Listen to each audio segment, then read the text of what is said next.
SIFs कोई mini hedge funds थोड़ी है। इतनी बड़ी मिसकंसेप्शन चल रही है और ये आपके मन में बनाएगी unreal expectations in terms of SIFs को लेवरेज यूज करना नहीं अलाउड, व्हिच इज अ की difference between them and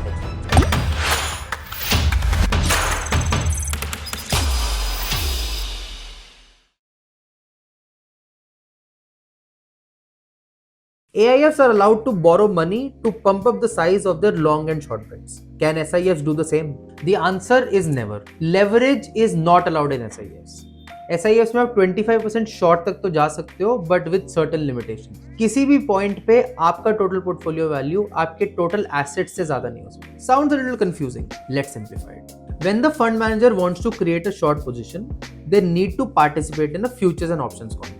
The entire contract value is blocked from the 25% rather than just the premiums paid. The remaining amount, although it is technically available, since premiums are typically 10% of the contract value, that amount cannot be used. It has to sit idle or at best be invested in liquid assets. Under no condition can it be a part of a long position created in equity portfolio. So what do AIFs do differently?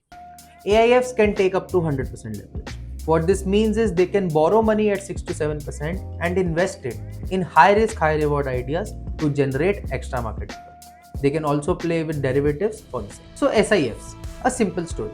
Anytime a fund manager feels कोई sector crash करने वाला है या market volatility बहुत ज़्यादा है and they feel that they can make a profit, they'll take up a short position to maximize profit or prevent loss.